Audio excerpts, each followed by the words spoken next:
Evet, herkese merhaba arkadaşlar. Yayınımıza hoş geldiniz. Bugün sizlerle birlikte Almanya'nın Gamescom kentine Nvidia etkinliğine gidiyoruz. Nvidia burada hem oyuncular için hem de grafik severler, grafikle oynayanlar söyleyemedim.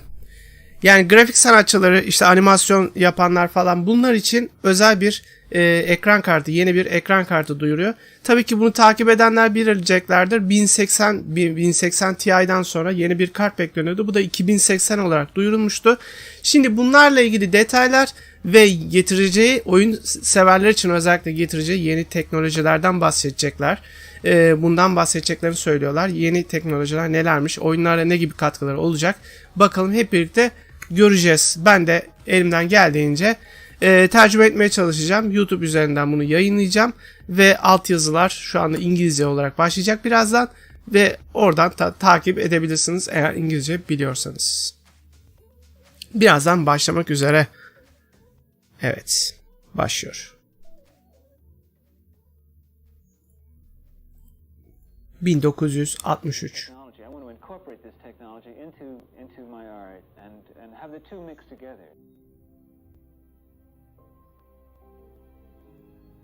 Evet, teknolojinin sonuna ulaşma istediğiyle ilgili bir şeyler söyledi. 1968. Evet, ilk kez bir bilgisayar kontrolündeki bir el 1972'de yapılmış. Evet, bilgisayar gücü aynı zamanda istediklerimizi yapabilmeyi, bilimsel olarak bir şeyler yapabilmeyi sağlıyor. Supercomputers, each with a red, green, and blue light bulb on top, and we'll put it in the desert and fly over to 10,000 feet and take pictures of it.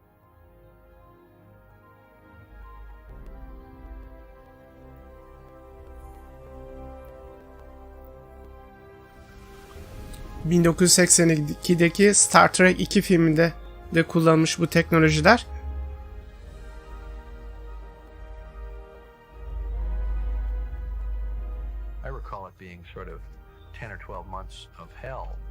Evet, bunlar filmlerde kullanılan teknolojiler. Evet, görmüş olduğunuz gibi Terminator var. Jurassic Park'ta da kullanılmış.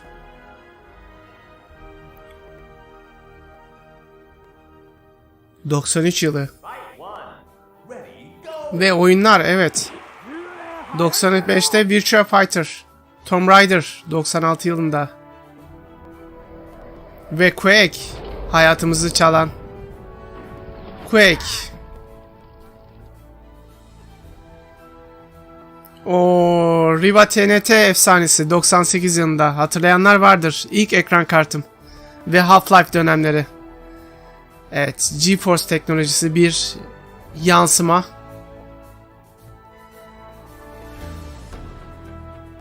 Ve Geforce 3.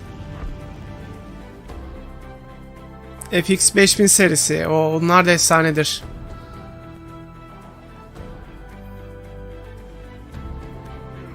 Doom 3. Bunda da bayağı efekt vardı. Ve efsane 8800 GTX. Zamanında Crysis'in çıldırttığı ekran kartlarından biridir. Ve 2000'li yıllara geldik. 980'ler.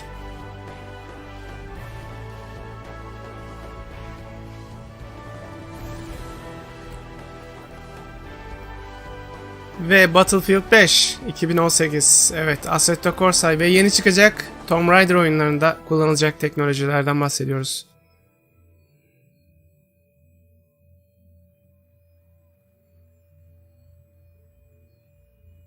Ladies and gentlemen, please welcome Nvidia founder and CEO Jensen Huang. Evet, Jensen Huang, Nvidia'nın CEO'su geliyor. Aynı zamanda kurucusu.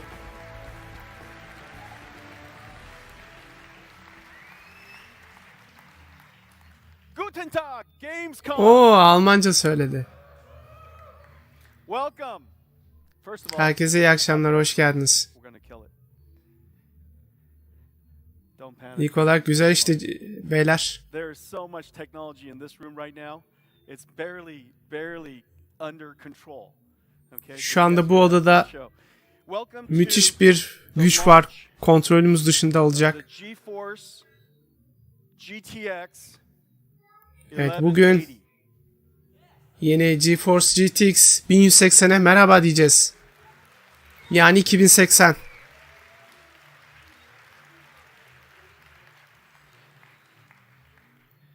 I have never seen anything that leaked this much. Evet, ben de bu kadarını biliyorum. Daha fazlasını görmedim diyor. You're going to be surprised. Evet, iyi haberler ise But everything heyecana kapılacaksınız. every spec is wrong.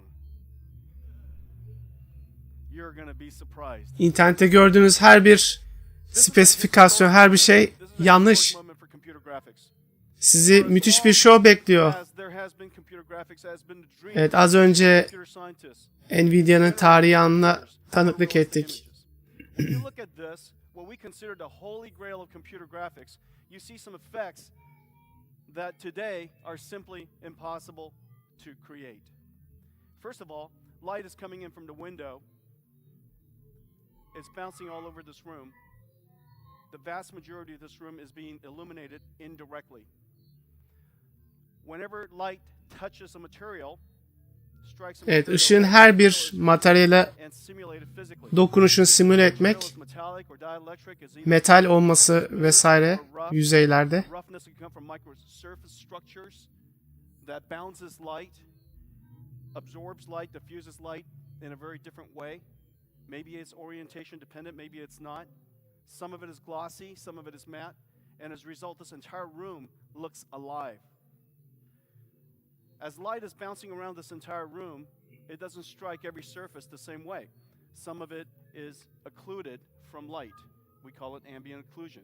You also see that there's a desk lamp and it's shining through Evet, the hareket glass, eden topa and because the yansıyan glass is ışıklar curvature and her yerde, her objeye aynı şekilde and accumulates yansımıyor, what etki etmiyor. called caustics.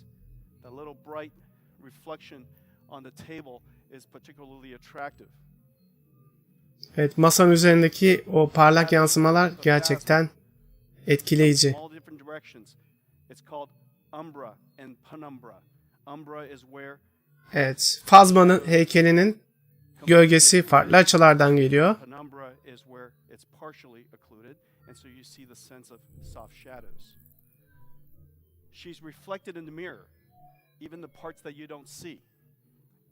You know how mirrors work. You could see behind things. Oftentimes in video games we can't do that.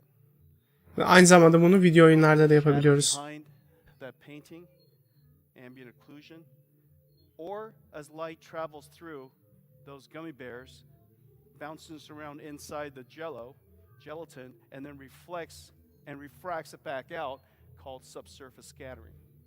All of those little tiny effects are really, really hard to do. And the good news is, in 1979, a computer scientist named Turner Whitted, now a researcher at Nvidia, described an algorithm that was both powerful and elegant. He called it multi-bounce recursive ray tracing. By starting from your eye instead of from a light source where light Evet, ilk kez 1979'da Turner Whitted tarafından bu doesn't reach your eye, çoklu there's no reason to trace them. ray tracing teknolojisi Inverse ray oluşturulmuş. through the eye, through the pixel, through every single pixel on the screen, the ray would seek out, would be sent forward, and if it were to strike a triangle, it would then send off a shadow ray to decide whether it's in shadow. That shadow ray would go towards the light sources. If there's something else in the way, if it strikes another triangle, it would determine that it was in shadow. And if it doesn't, then it would accumulate the color and the intensity of that light would then be used to shade that surface.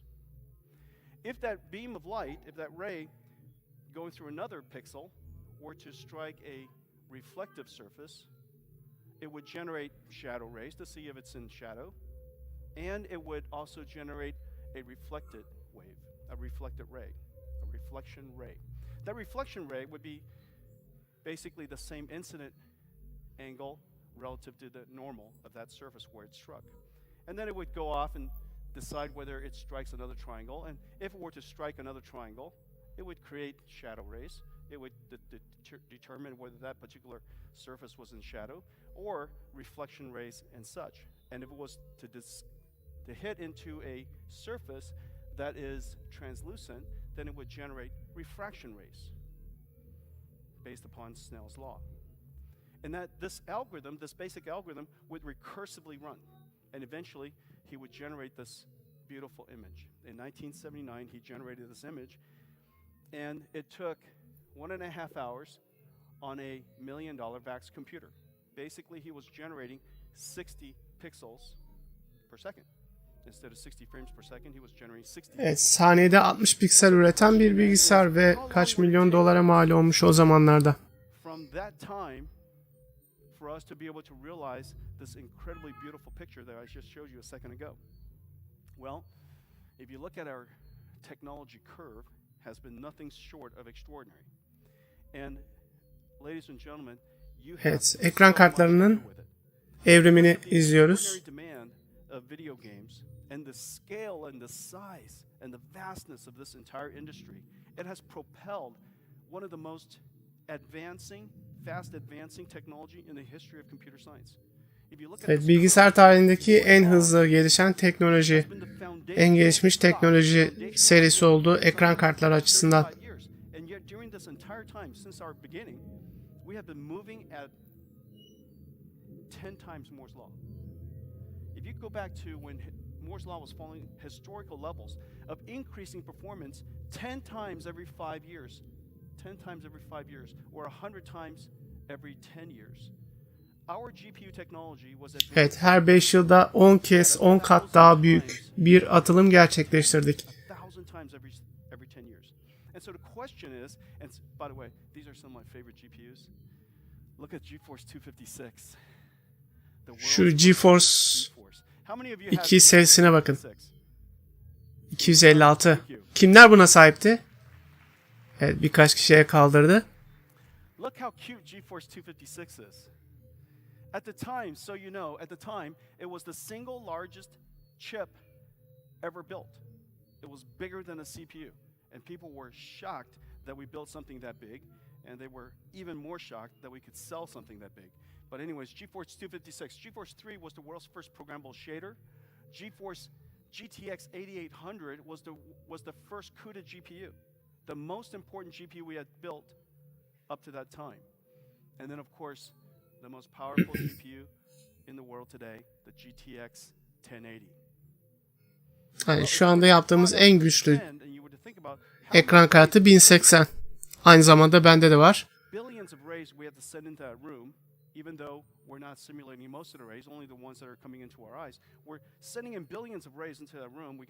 We've got diffuse rays that we have to do. We have reflection rays, refraction rays, and it's bouncing all over the world, all over the scene. And you have hundreds of polygons, hundreds of millions of polygons. The amount of computation necessary is easily in the several petaflops. Well, several petaflops, we're already at the teraflops today. Evet, milyonlarca poligonu üretebilmek için petaflops aritmetik hesaplama gücüne ihtiyacımız var.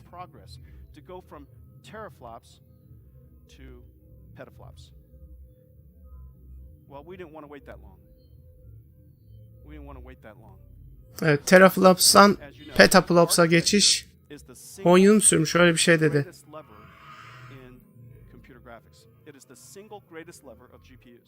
So what are the interesting new ideas we could create that allows us to achieve effectively 1,000 times more performance 10 years earlier? And so we invented the Nvidia RTX. Evet, yeni Nvidia RTX ile as a platform consisting of architecture and software and SDKs and libraries that allows us to combine different types of rendering technology into one unified and cohesive platform. Of course, it should always take advantage of rasterization. Rasterization is so incredibly powerful and so incredibly efficient, but we also need to include ray tracing. However, just ray tracing at brute force levels simply won't get us there. It simply won't get us there. In fact, I'll show you something later that's just really amazing. It simply won't get us there unless we use this technology we discovered about 6-7 years ago called deep learning or artificial intelligence. We can finally create images along with ray tracing that allows us to achieve the levels that we otherwise can't imagine. Now, we leverage two fundamental rendering technologies. You know very well rasterization, which is the way that we do things today. Evet, iki temel render teknolojisi. And we take the 3D world information, the vertices, the triangles, and we project 3D world vertices into a 2D world pixel plane, into our screen space. That projection leaves the silhouette of a triangle, and we have to decide and test which one of the pixels are within that triangle. One of the most beautiful things about rasterization is that you could parallelize an enormous amount of calculation. And nothing is more beautiful than being able to do things in parallel. That's one of the reasons why the GPU is so incredibly powerful at parallel processing. It started with the idea of doing things in parallel. It also has the ability to do things incredibly high resolution, because high resolution is just more things in parallel. And so rasterization was incredibly powerful. One of its limitations, however, is that every single time you want to light the world, you have to project light from that light. And if you want 2 or 3 lights, that's fine. If you have an area light, that's effectively infinite number of lights. And if everything in the room were to reflect light, and everything in the room became a lighting surface, otherwise known as global illumination, in the world of global illumination, all of a sudden the number of lights that you would have to cast inside that scene is just insane and therefore undoable. Well, this is Evet, işin özeti önceki teknolojide bir veya iki tane ışık kaynağından gelen görüntünün işte şeylerdeki düşük pikselli objeler üzerindeki yansımalarını hesaplarken şimdi diyor yüzlerce bir sürü ışık kaynağının küresel olarak bütün ışık kaynaklarının tüm objeleri arasındaki şeyleri ilişkisini hesaplayan bir sisteme geçtik, teknolojiye geçtik. Rasterization is taking 3D world data, projecting it in 2D. Ray tracing is sending out a ray of light, intersecting the pixel at the screen space, and enters into the world looking for a triangle that it would intersect. The two basic approaches both has its strengths and weaknesses.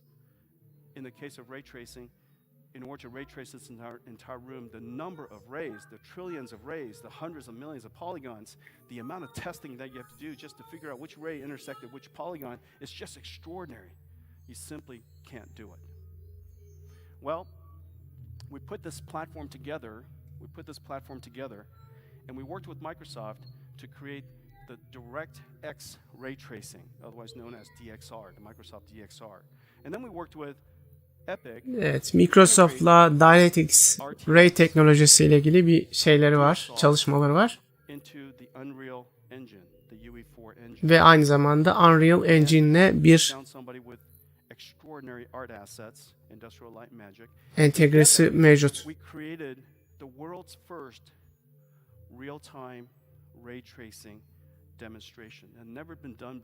Ve şimdi dünyada ilk kez gerçek zamanlı Ray Tracing bir demo göstereceğiz.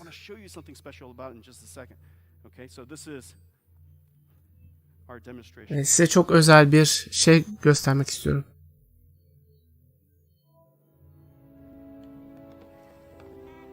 Evet, bunu daha önce göstermişlerdi.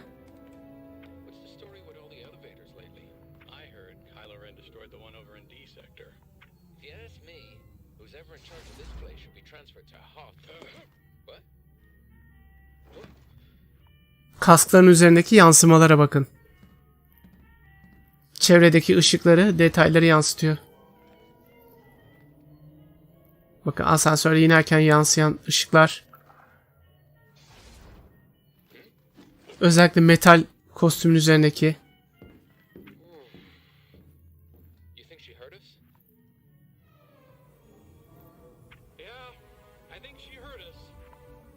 least we blend in for once.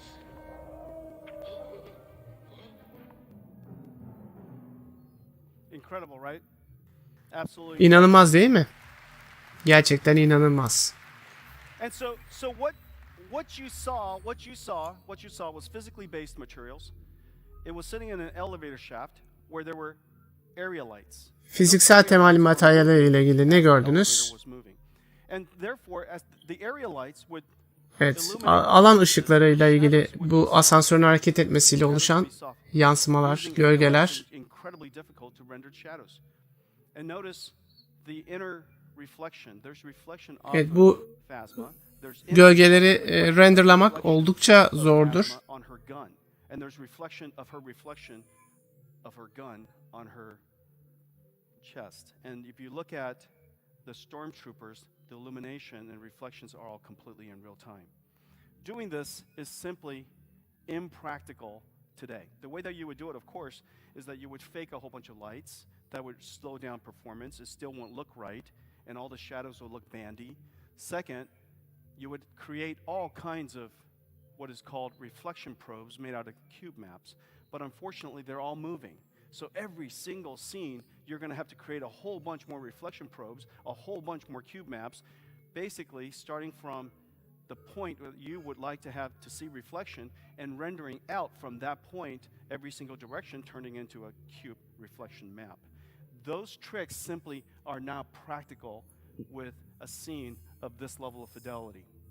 Well, it took 4 Tesla V100s, the same GPUs that are powering 5 of the world's top 7 supercomputers today. It takes 4 of them in a $68,000 deep learning supercomputer that we Evet, dünyanın en iyi süper bilgisayarı $68.000. to create their deep learning AI models. And so $68,000 to finally render running the RTX platform real-time ray tracing at about 20 some odd frames per second. Well, when we announced it, people got so excited about it.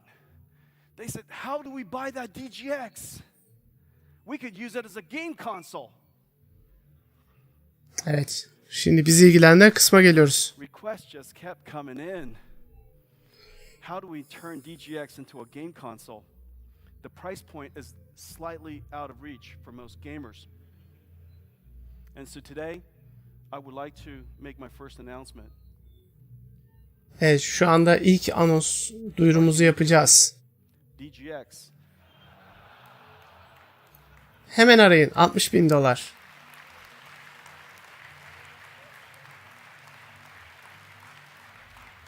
Evet, devrimsel yeni oyun makinesi DGX tam $60.000. 3,000 easy payments. We'll throw in the first game for free. So call now. The telephone number is right below you. Evet, aşağıdaki bu numarayı hemen şimdi arayın. 1-889-789-2080. And good luck with that. İyi şanslar. It's beautiful, isn't it? That's just completely liquid cooled. It is silent, doesn't make a peep, and it does real-time ray tracing for the very first time for $68,000. Well, it turns out what you were looking at just now was not running on that. It was running on this little thing, this little bad guy. This is called Turing. We've been working on Turing now for almost 10 years. Trying, failing, all these different algorithms, trying, failing, and finally, Turing. The most advanced GPU we've ever done, 10 years in the making, the greatest leap since we created CUDA, and computer graphics will never be the same again. Inside Turing is 18.9 billion transistors. This GPU, this chip, 18 milyon transistör barındırıyor. The only other larger chip is called the V100, which powers supercomputers all over the world. It has 3 brand new processors. The SM is completely brand new, has the ability to do independent floating point and integer operations. And the reason for that is sometimes you're shading for color, sometimes you're using integer operations to calculate addresses so that you could run your shader program to do things like subsurface scattering. And as more and more special effects are to happen, the SM's address calculation part of the logic becomes much more complex. 14 teraflops and 14 integer operations per second. I like to shorten it just to 14 tips. So 14 teraflops and 14 tips. It also has the ability to do this thing I won't talk much about today, but we're going to write plenty about it, variable rate shading, so that we could do things like foveated rendering, focusing all of the horsepower to GPU where your eyes are focused instead of wasting it evenly across the entire space. If you're moving, we might be able to adapt the place where we focus your shading horsepower. If the resolution or the content detail is different across the entire scene, as most scenes are, we could focus our horsepower where there's the greatest amount of fidelity. As a result, you're effectively getting a several X boost in your shading performance. The second is a processor we call the RT core. RT stands for Ray Tracing Core. It's 10 gigaраys per second. Evet, RT ismini verdikleri çekirdek. A 1080 Ti, the fastest GPU in the world today. Evet, şu andaki en hızlı işlemci 1080 10 gigabit saniyede. You guys got no? Nobody ever saw that show? 1.21 gigaраys per second. Okay? And so we do 10 gigaраys per second, which is 10 times a 1080 Ti. It does I'll explain that in just a second. 1080 Ti'den tam 10 kez daha güçlü. Tree traversal, and it does ray triangle intersection testing. And then we have a new processor called Tensor Core, which runs AI processing like crazy. 110 floating point teraflops, or because it has multiple precisions, depending on the type of networks you're running, you might be able to use lower precision or mixed precision. As a result, 440 tops with 4-bit integer. All of this so that we could do hybrid rendering and run RTX. Well, so the question is, how does this all turn out? So if you look at the performance, it looks kind of like this. So Turing is built for RTX.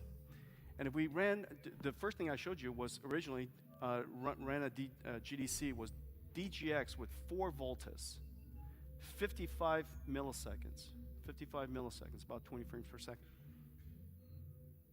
And this is what Turing looks like. 1 Turing. So 4 volts in a DGX.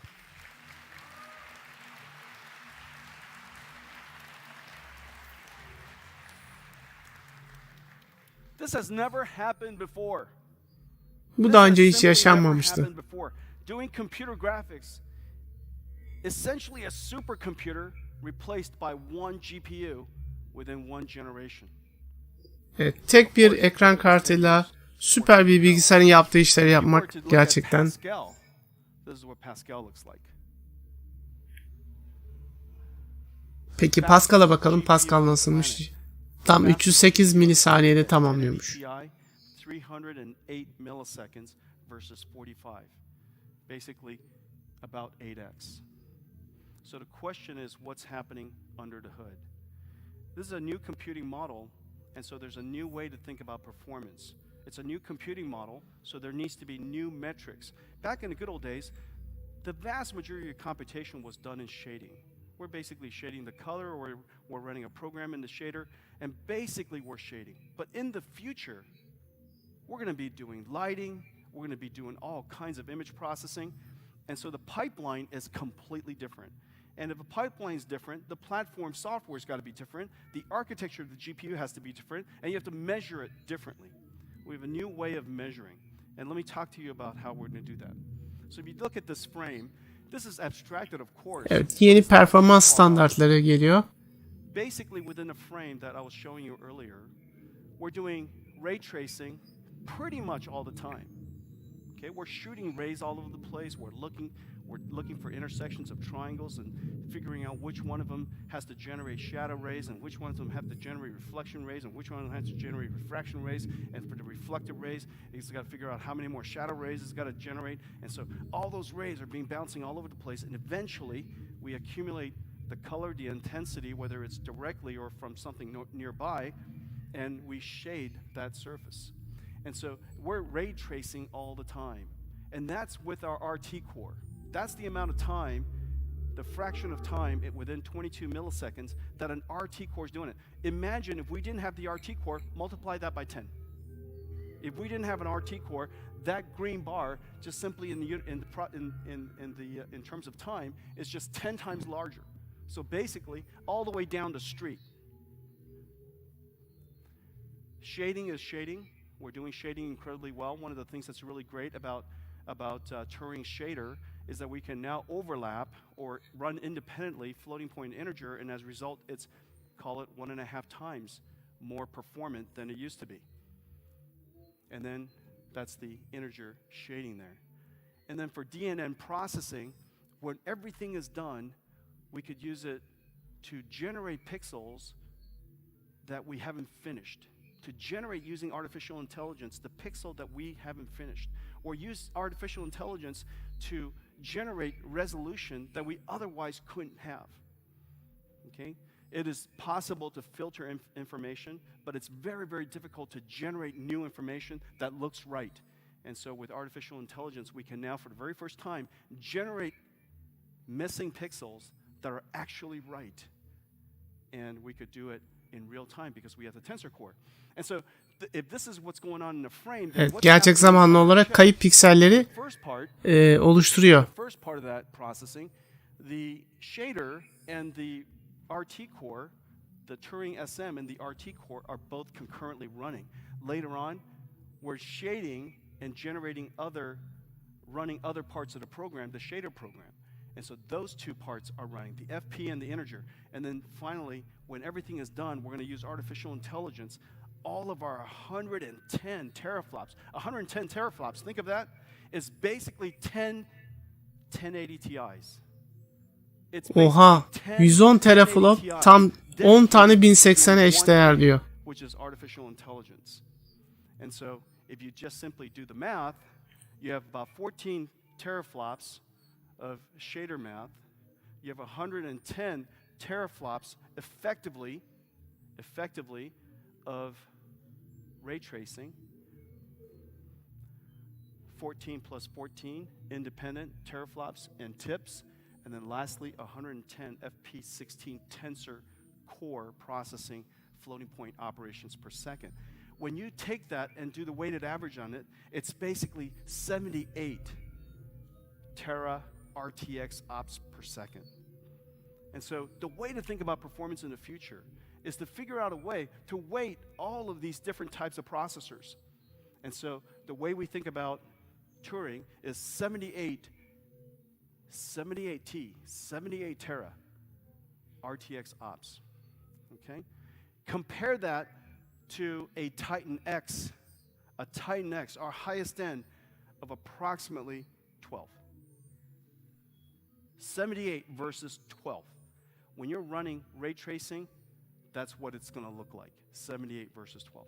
Well, one of the most important miracles, you're going to see a lot of writing about this in the future, is simply the testing. The concept is simple. You're sending a ray into the scene, and you're trying to figure out which one of those triangles out of 100 million that intersects. Well, you could simply just walk across the screen and see which one you eventually touch. Well, you got to go 100 million times. Or what you could do is you create a data structure, an acceleration data structure called a bounding volume hierarchy. Basically, it's like binning. Suppose I had 10 things I got to figure out which one is the one I want. I was asked to go pick something out. I had to go pick one of 1,000. I'm going to put 10 bins or 10 boxes, and within each one of them I'll have 100 things. Within each box I'll have 10 boxes with 10 things each. If I knew that, if I started looking for that thing out of those boxes, and I discovered that it is in one of those larger boxes, then I can ignore every other box. And then once I find it within the larger boxes, if I find it within one of the 10 smaller boxes, I can ignore all of the other boxes. And then if I can find it within that box, I know it's one of the 10. It's the same idea here. We're sending this triangle, we're sending out this ray, we're trying to figure out which one of the triangles it intersects with. And once it intersects with a bounding box, which is a large structure, which has a whole bunch of other bounding boxes within it, which other boxes within it, and within that there's a whole bunch of triangles. Once we intersect one of the bounding boxes, we know all the other bounding boxes are ignored. And then we figure out which one of the bounding boxes within, and then once we figure out which one of the bounding boxes within, we have to figure out which one of the triangles it happens to be. Well, the amount of mathematics necessary to do this is just shocking. And to do it precisely so that the image quality is perfect is really, really hard, and took us 10 years to do this. To create the architecture and the algorithm for doing this, design it in a way that actually speeds up, which is very, very hard to do because these beams, all these rays are incoherent, which is the enemy of parallelism. Somehow we figured out a way to make all these incoherent things largely parallel, and then to create an acceleration structure, an accelerator that allows us to do this at the speed of light. And so the RT core was invented. Well, the RT core invention had to go along with all the software layer on top of it and what we call eventually the RTX platform. At SIGGRAPH, we were really pleased to see research being done in this area. Our researchers and the researchers at the Search for Extraordinary Experience, I love that, SEED, Electronic Arts. Evet, Volta'yla karşılaştığında 6 kat daha gelişmiş bir yapıda. I love that. The Search for Extraordinary Experience Division. And so they worked on RTX with our researchers to figure out how it could accelerate, how it could create new computer graphics. And everything from deferred shading and direct shadows and lighting and reflections and global illumination and ambient occlusion, transparency and translucency. Translucency and transparency are just incredibly hard to do with rasterization because the concept of depth is very difficult to discern. And post-processing, as you could see, for each one of these operations, we're using different parts of the chip exactly as I described earlier.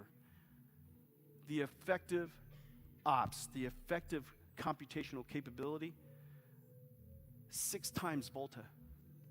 6 times Volta, 6 times Nvidia V100. And so that kind of puts it in perspective. This new Turing processor, this new Turing GPU is just a monster. It's incredible.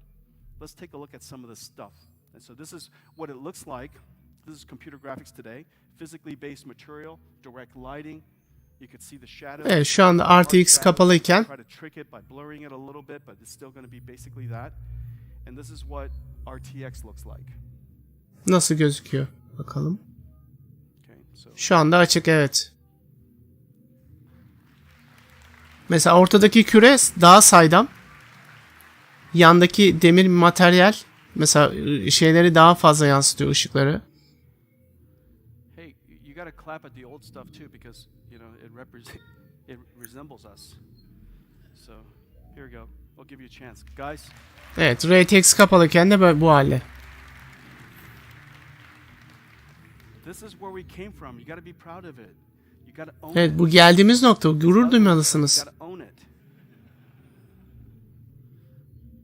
Before, after. Öncesi ve sonrası. Before RTX, after RTX. Ya.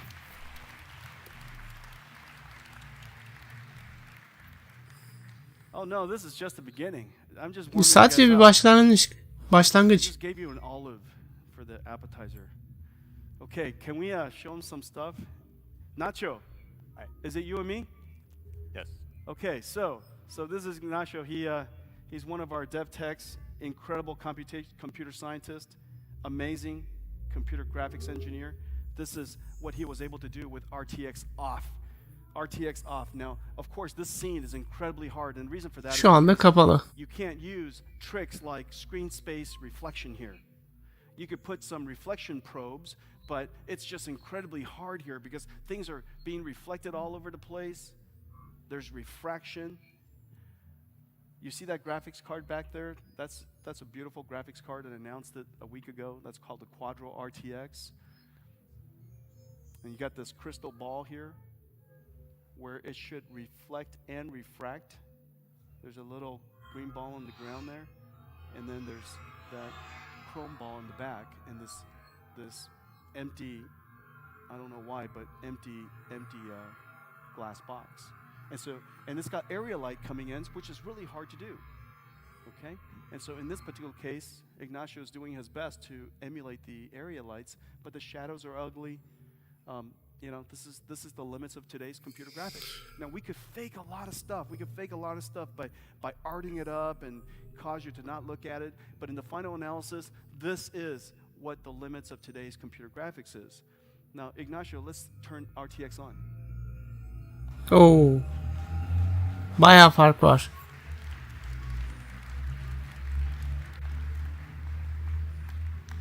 So let's take a look at RTX on. Look what happens. The refraction of the glass globe there is just incredible. And look at this, the little Evet, şu cam küredeki yansımalara bakın. The area lights cast a soft shadow. The umbra and the penumbra. Notice of the graphics. Evet, gölgelendirme daha yumuşak gerçekleşmiş. Chrome ball looks right. Now there's reflection of the glass box in the RTX, Quadro RTX. You see Quadro RTX from that sphere, and you see the reflection of the chrome ball with a little bit of rough surface to give you a sense of material. Everything just kind of looks right. Even the glass is casting a shadow. Hey, let's go back to the last one again. Ay. Evet, kapattığımızda bu şekilde oluyor. Yeah, I know. Now, of course, we got to add a whole bunch of paint and a whole bunch of stuff to make it look right, or we could do it this way. RTX on.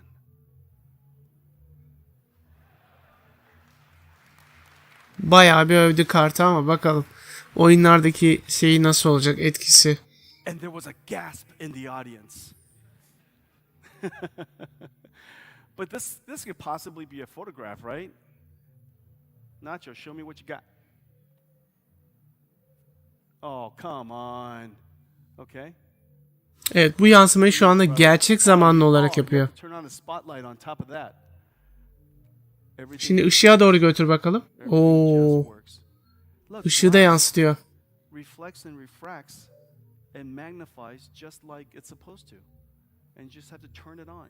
And so the benefit of RTX is just turn it on. Thank you. Good job.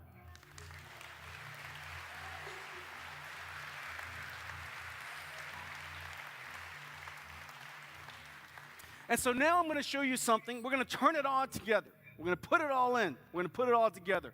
And it's going to be a demonstration that we created recently.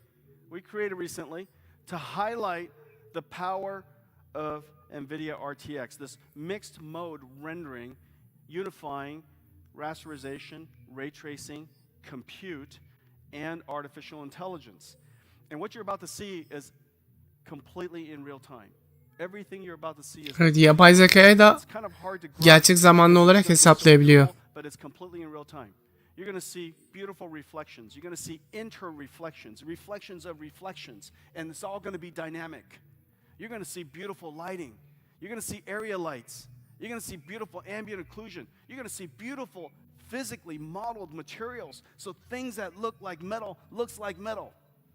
Things that look like things look like things. That's very technical. And that's how I talk to the engineers. Guys, we got to make things that are things look like things. And they go, I know what you want, boss. And so what's in here is just really a miracle. And it's running on one Turing GPU. It's running on one Turing GPU. Ladies and gentlemen, the name of our demo is called Sol. S-O-L. Evet, SOL adı verdikleri bir demoyu gösterecekler şimdi.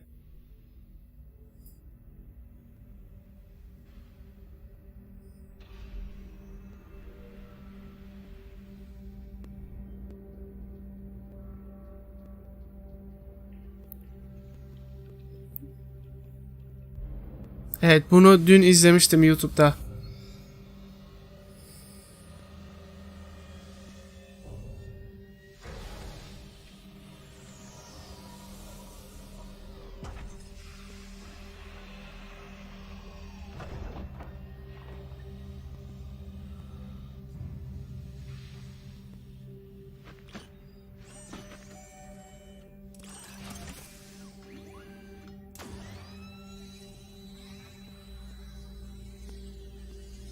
Yansımalara dikkat edin.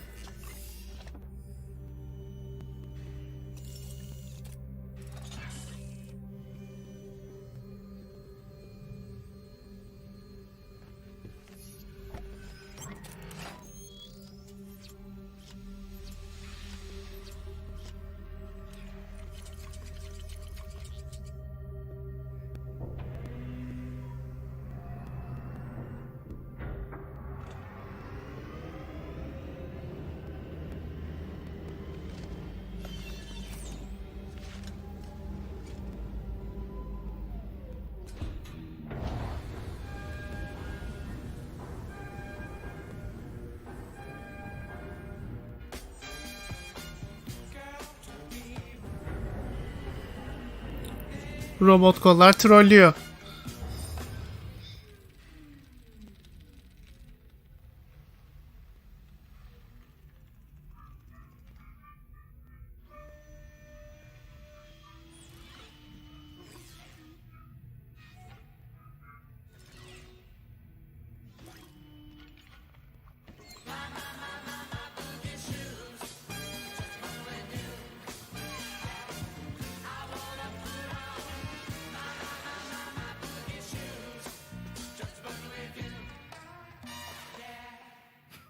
What do you guys think?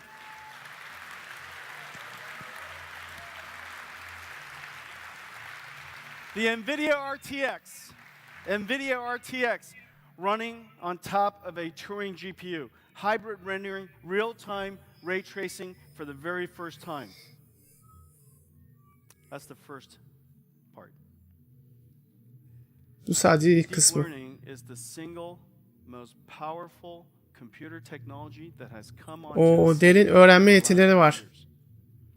Deep learning. Bu özellikle yapay zekada kullanabilirler. Araçlarda mesela sizin sürüş fizik şeylerinizi, davranışlarınızı alıp şey yapabiliyor. Öğrenebiliyor. Mesela telefonlarda da kullanabilirler.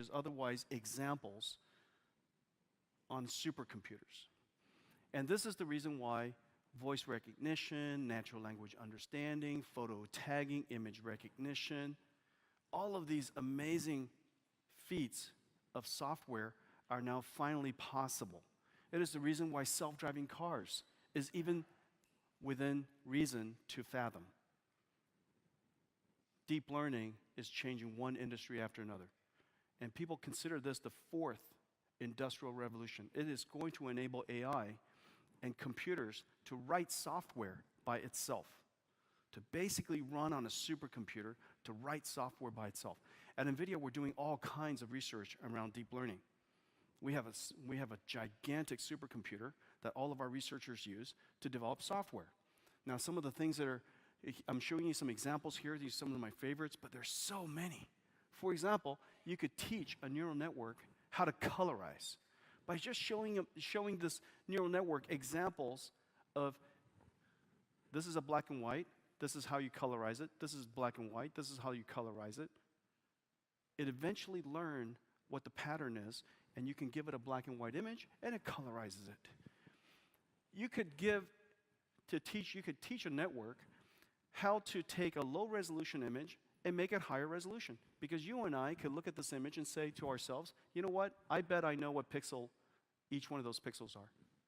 And so you could use a low resolution image input and eventually get an output of a high resolution image by going the other way, which is starting with a high resolution image and give this neural network the opportunity to generate that, and whenever it's wrong.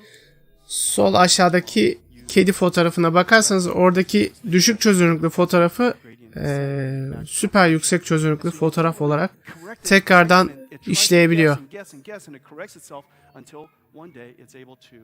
figure out what pixels to generate. You could teach it how to take a cartoon and turn it into live video. This is a piece of work that we did in Nvidia research. Okay, we simply taught it how to do that. Pretty amazing, right? We could teach it to take a low-resolution CT scan and not only increase the resolution of it, but also segment it, figure out what organ is what from that blurry blue image. Okay, you watch this? We taught it how to segment, how to identify which organ is what, and put a different color around it. Evet, bu aynı zamanda tıp alanında da kullanabilecek. Pretty amazing. This is going to revolutionize medical imaging. We have a platform called Clara. It has the ability, you could teach it how to go find identical twins. Come on, you guys, that was funny. This is what we taught it to do. Change the color of the hair. All in real time. Evet, gerçek zaman olarak saçı rengini değiştirebiliyor. Previously, you would have to find identical twins to do that. Much harder. Now you could do it with a artificial intelligence network. You could take a sketch and turn it into 3D. Evet, 2 boyutlu yaptığınız bir resmi 3 boyutlu bir render'a çevirebiliyor. What is the input and what is the exact expected output, and we give it a chance to try again, trillions and trillions of times on a supercomputer. Eventually, it trains and does this amazing thing, and then it creates this neural network model with hundreds of millions of parameters or hundreds of gigaflops of operation necessary to perform its task, to either classify, to predict, to draw, to generate, to imagine what color looks like. We could teach it to do these amazing things. However, there are so many architectures, and it takes so much processing to do it in real time. And so we created this thing called a tensor core. There are a whole bunch of them in our chip. And imagine this, okay? Imagine that a 1080 Ti is 1080 Ti is what, 11 teraflops.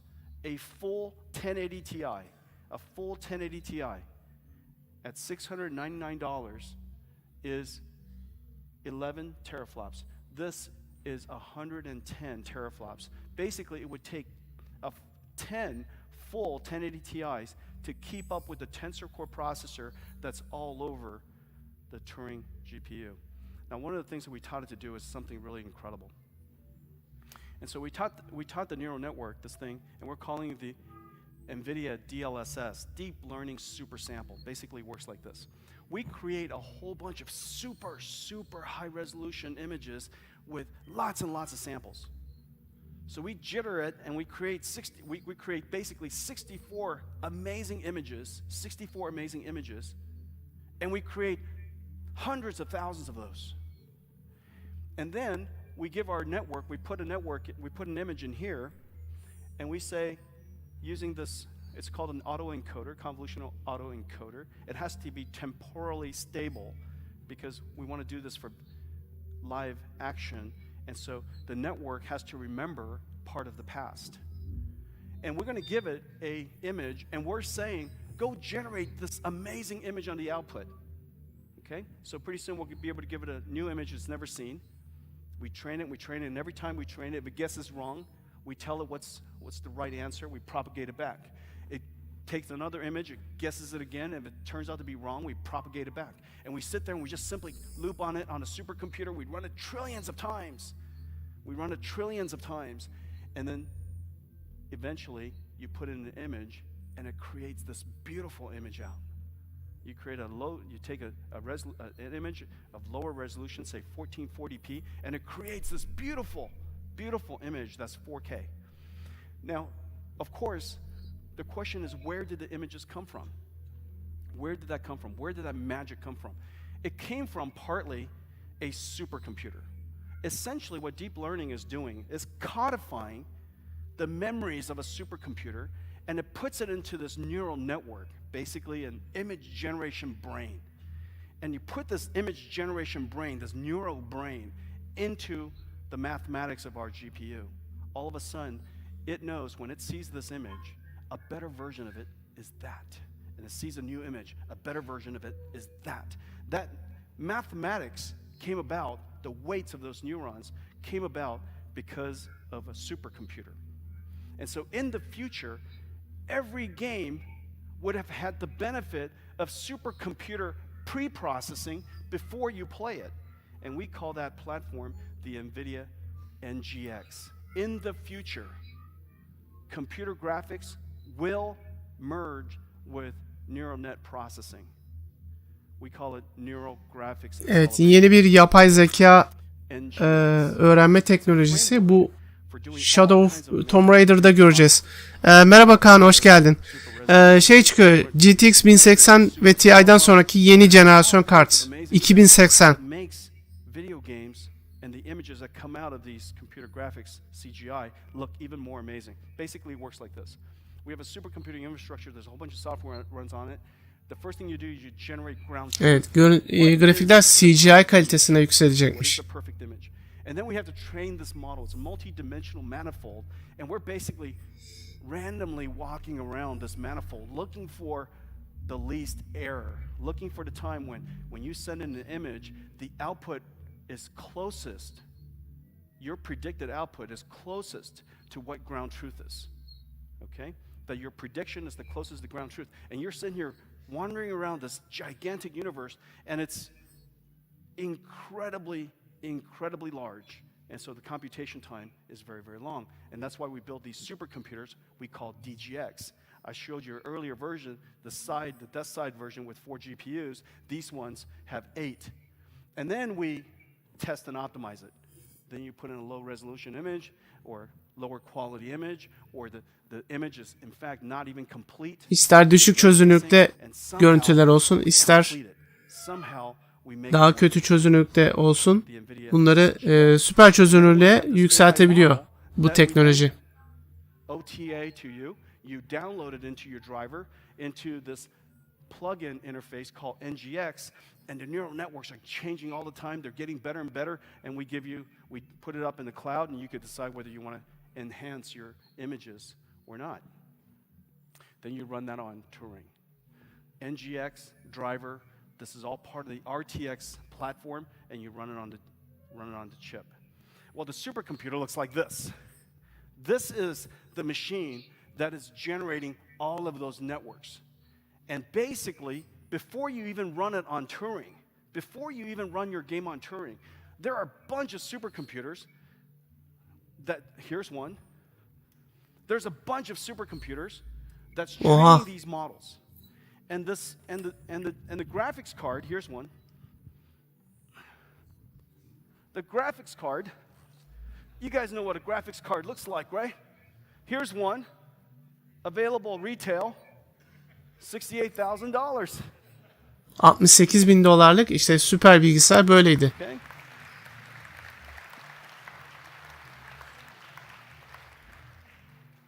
Got to keep your abs tight while you're doing this. A whole bunch of interconnects, SerDes interconnects called NVLink, connects all of these GPUs together into one virtual GPU. Every single GPU can see each other's GPU memory. All together, this board, that system has 2 of these inside. 2 of them. This is 1 petaflops. That's another petaflop, not motherboard, but mother of, God, it's heavy. GPU, 2 graphics cards, makes 2 petaflops. 2 petaflops, you want to put 2 petaflops is basically a supercomputer with servers from that side to that side. 400 servers, $2 million without anything else of servers this replaces. And so we use this to train the neural network model. Here we go.